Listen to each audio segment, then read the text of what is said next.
kita nak pergi mana? Kita nak pergi Jasin. Jasin. Ya, jom kita review anak saya. Apa? Okey. Ini Nuhana Syafia. Ni adik ni. Tengok adik. Tengok. Comel kan? Hidung-hidung. Hidung-hidung. Mana ni adik? Dia tengok mana? Tengok luar. Tengok luar. Ha. Budak ni nak pergi Jasin, pergi tengok perumahan dekat Saintek. Yeay, kita nak pergi tengok Saintek kan. Kan adik kan? Ni budak ni baru bangun tidur. Memang macam ni muka dia.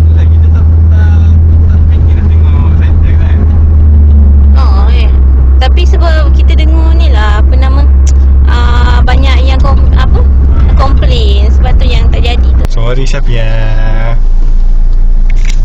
Lepas Jasin, lepas perumahan Jasin kita nak pergi mana? Tak tahulah. Tak tahulah. Ikut ayah. Rasanya macam nak bawa dia pergi main pantai. Main pantai? Pasir-pasir. Pasir. Kat situ pandai dekat pantai kiri. Oh, nanti kita fikirlah macam mana.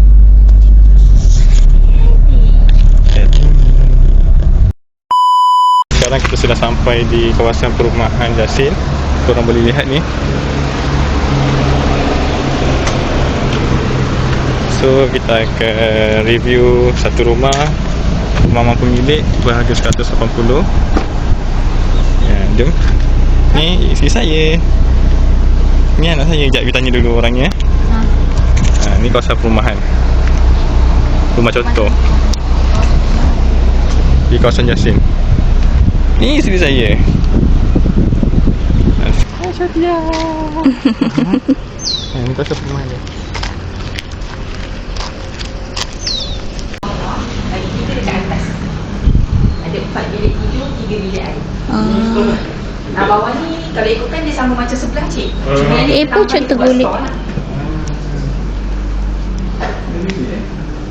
Oh, ni bawah ada bilik. Bilik dia memang kecil-kecil. Dia lebih kan ruang tamu.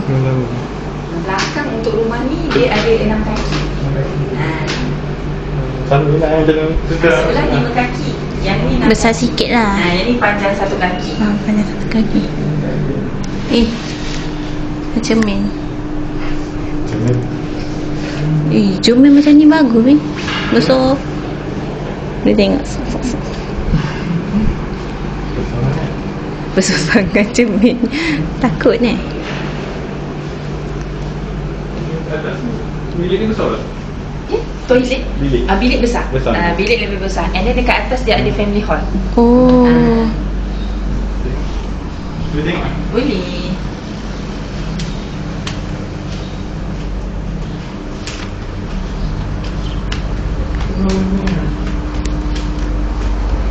Oh, dia besar.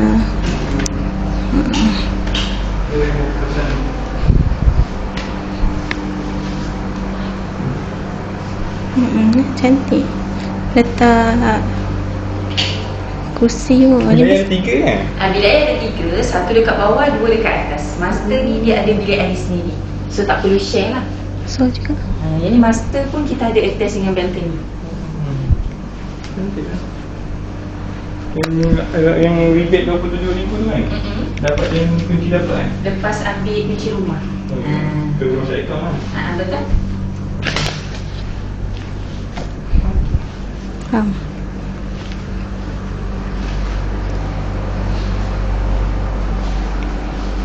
Semua boleh muat katil queen. Cantik lah.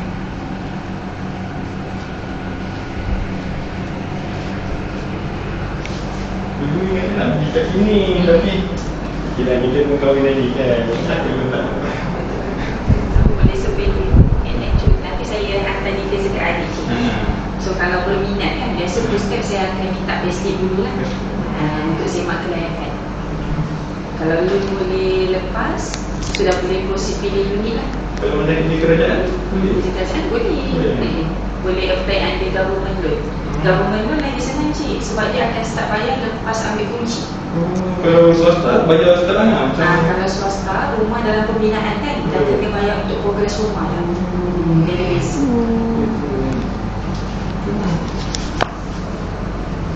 swasta pun boleh kan?